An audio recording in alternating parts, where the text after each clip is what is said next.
Hi guys, it's the Island Girl and I'm back with another reaction video for you today. And today I'm reacting to UK versus US healthcare, my experience. And I'm getting this one from She's a Diabetic. The link will be in the description below. Go over and show her some love. Tell her your Island Girl sent you. So if you're new to my channel, it's your first time here, welcome. To all my regular schmeglers, day one, see the pie, see the pools. Come on in right back. And let's take a listen to this one. Don't forget to do what? Hit the thumbs up button if you enjoy this content, or check out some other one on my channel. Maybe you may enjoy them as well. Hit the subscribe if you haven't already. All right, let's get into this video, guys, because I am eager to hear her experience because she's comparing both. She have used the healthcare system in the UK and she used it in the US, and this is her personal experience. So here we go right about now. And yes, we're back in the bedroom filming. So some of you may know I spent most of my adult life in the UK and I'm a British citizen. So I really only had experience with the NHS in terms of my adult interaction with taking care of my health. And a lot of you guys have asked, what has it been like, that transition?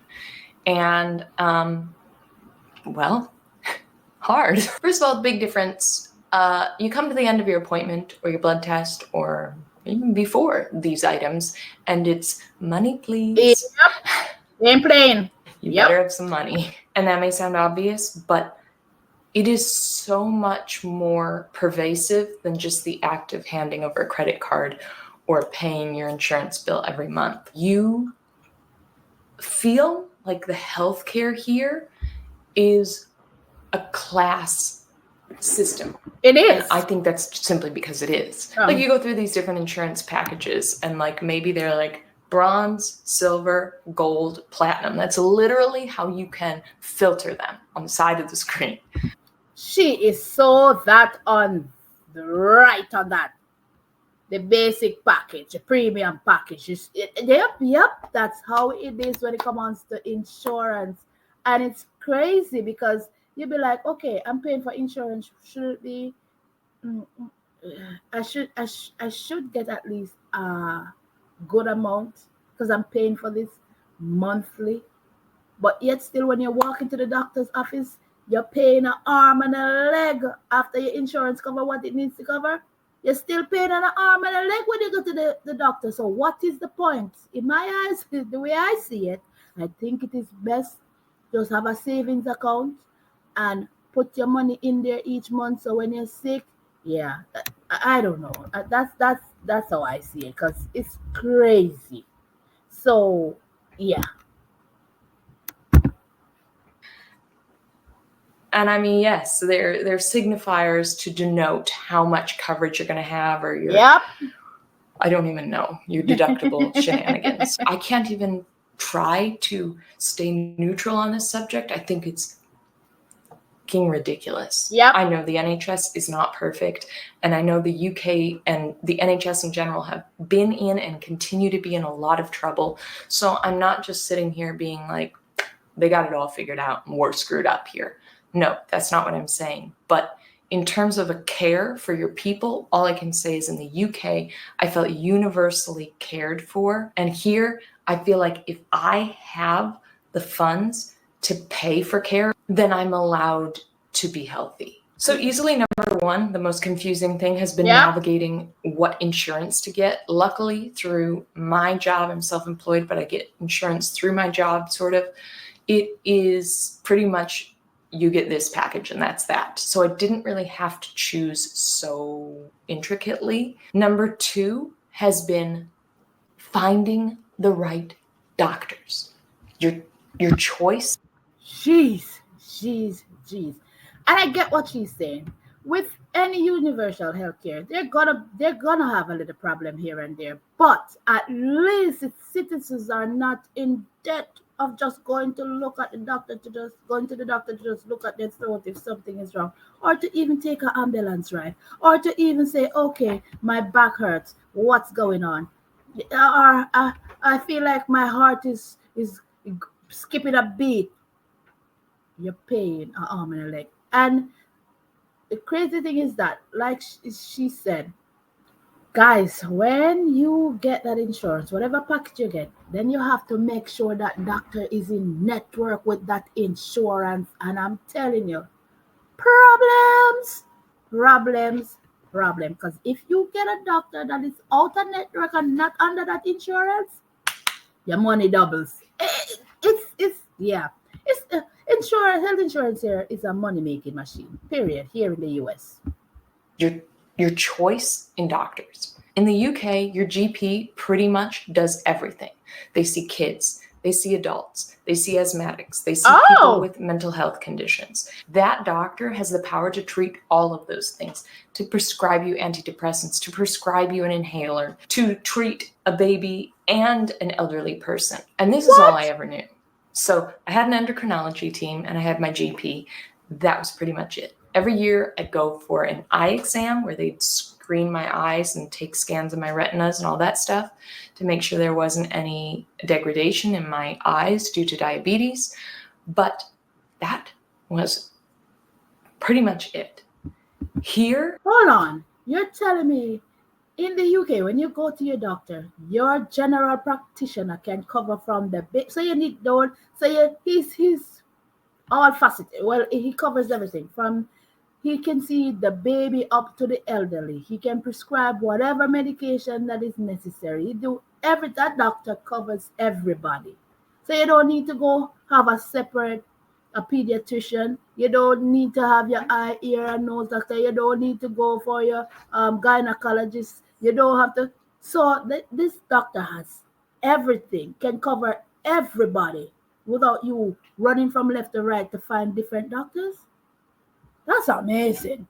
That's amazing. Because here, you have your pediatrician, you have your eye, you have everything. Everybody is separate. Everybody is separate.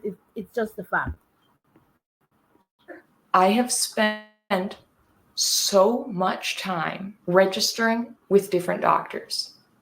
So much so to the point where I finally registered with the GP, or your primary care physician, as they call it here. And I was like, okay, great. I'm diabetic, so I need my insulin prescription. Yeah. And she just said, oh, no. Like, I don't prescribe insulin. Yep. Absolutely not. You have to go to your endocrinologist for that. Mm-hmm. So I did have an appointment with my endocrinologist, but because he was, a good endocrinologist that had a waiting list, I couldn't see him for like 3 months. Yep. So I was like, oh, what do I do? And I was also so shocked that the primary care couldn't prescribe insulin. It was totally categorically unwilling. So that has been a big shock to me, in that in order to get the treatment that I need, I have to go to all these different doctors, and every doctor has somewhat of a different system. Yeah. So, you go in, you fill out the paperwork, you go through all the initial questions, and then they want their own blood work, which all costs money. And at the end of all these appointments, money, please. You gotta have the money to pay for the insurance, and then you gotta have the money to take time off work to go see these various different doctors, because they're different places. The transport to get there, or the transit time to get there, is different. It just demands so much of a person, and you have to be so organized and on top of it, which I always thought, in the UK, if you're your own advocate, you can get the care you need. And Guys, I had to pause there because, that's just how it is here. And it's sad that's how it is. And it can be very frustrating. And you have to ask yourself, why do I have to go through all these hoops just to take care of my health when I'm paying insurance? It doesn't make any sense. You understand? It's ridiculous. Because every doctor, like she said, has their own system. And yes, every doctor you go to, they want to do their own chest scan. They want to do their own blood work. They want to do this. Even though you just did it at your previous doctor now. Even if you say you're changing, you're not comfortable and you don't really fancy the doctor that you have and you're willing to change primary care doctor.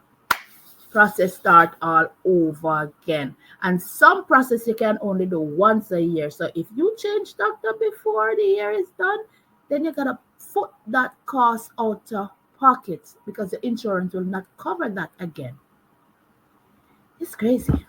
I still believe that. You would always be getting that through your general practitioner for the most part. Whereas in the US, I feel equally, if not more, the need to advocate for myself because you're choosing doctors from a directory of 1,000 different options, which sounds great. And there is a plus to that, but it's also incredibly complicated and confusing and time consuming to look up all the reviews and make sure you're choosing a doctor that is going to be good for you. The other thing I think is a very dividing factor that I've seen is the amount of time you need to be able to devote, yes, but also savvy, smart nature you need to have to know that, for example, I can go to this pharmacy and I can get a better rate there. My insurance works best with this pharmacy, or sometimes I should use my insurance for this prescription, but other times I should use a coupon or a good RX, that is actually going to make that more cost effective. You need to be constantly on the alert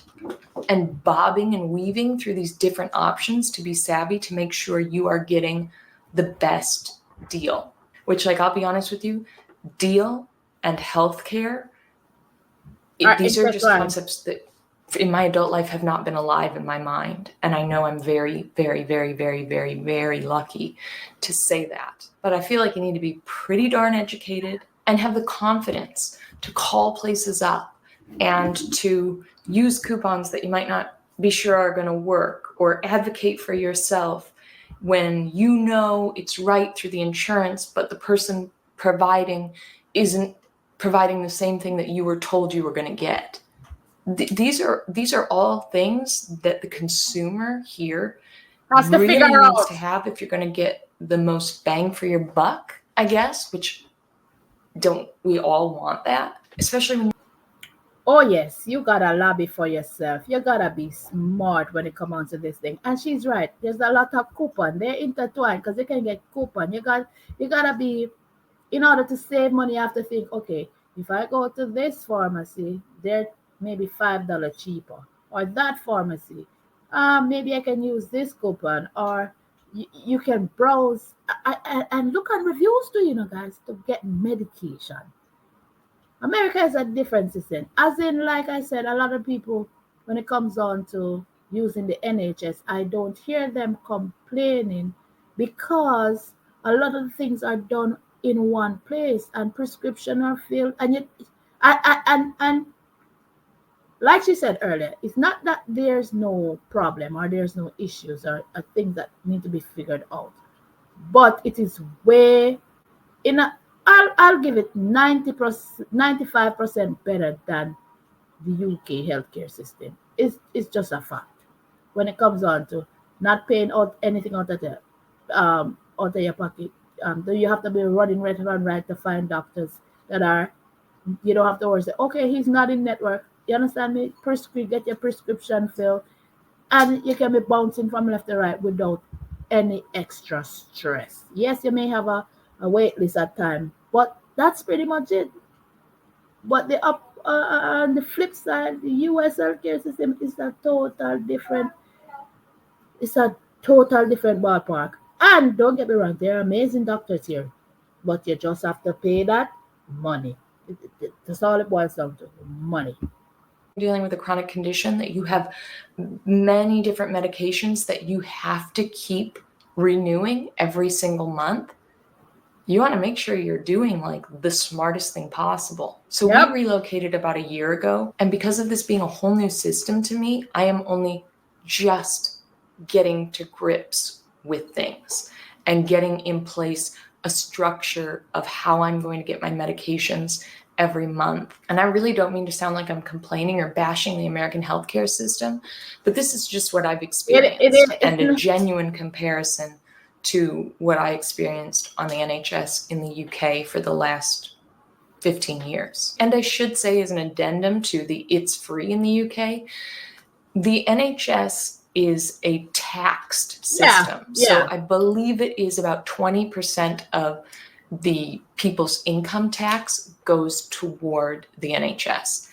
Don't quote me on it, but I believe that's a general gist. So you are paying for it in a certain sense, absolutely, but it's in alignment in terms of the percentage to your own personal income taxes. Yeah. And a lot of people have a big problem about that, because then the more wealthy are funding it more so than the less wealthy. And I hear that, but from an ethical and moral perspective, I personally find that to be a more suitable way to care for a public. And if I'm paying more than people that are less fortunate financially, I'm really okay with that. But I understand that that can be a very divisive subject, and I get it.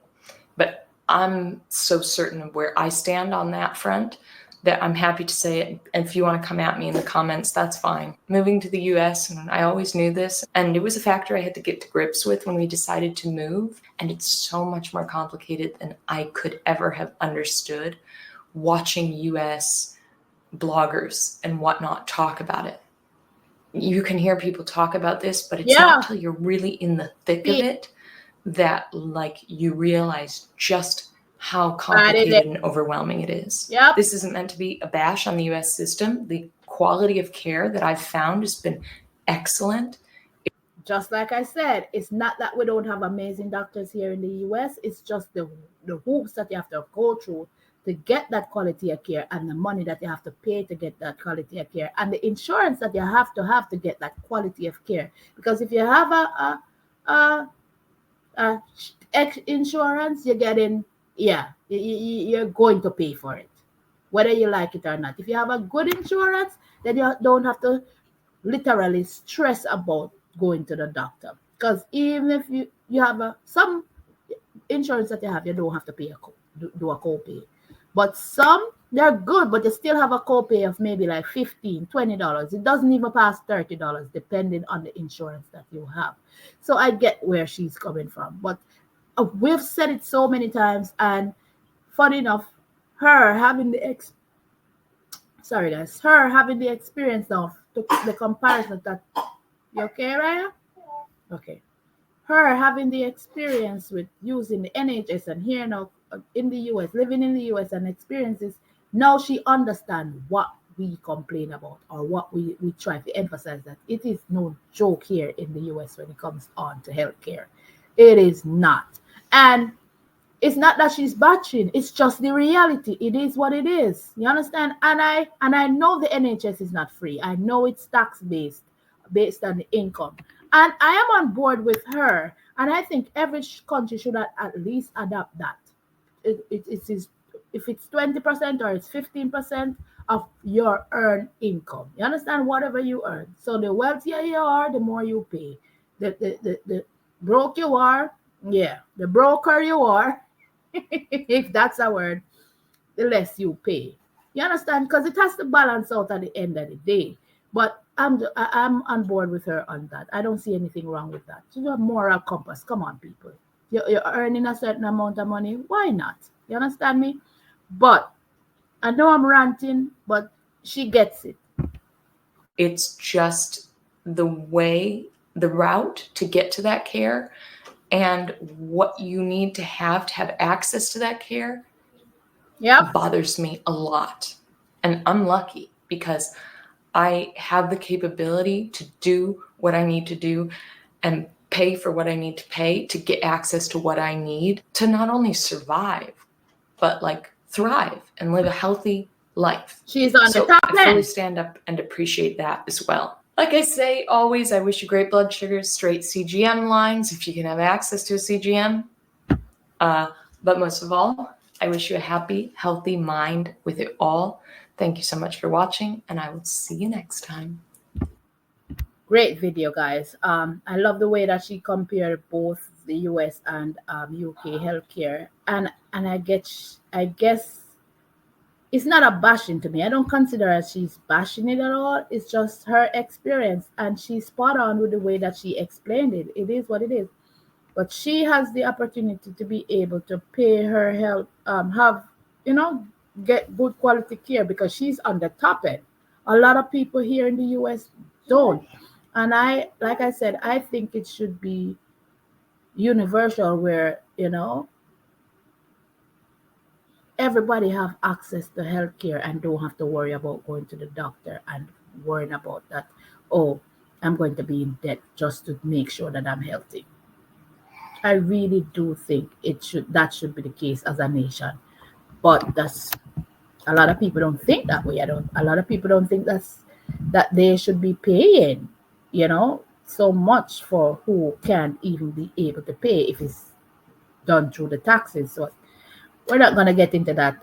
A great video, like I said. Don't forget to give this one a big thumbs up. Thank you guys for watching. Be good, be kind, love each other, be safe out there, guys. The Island Girl is running out of here, and I'll catch you guys in another video. Bye.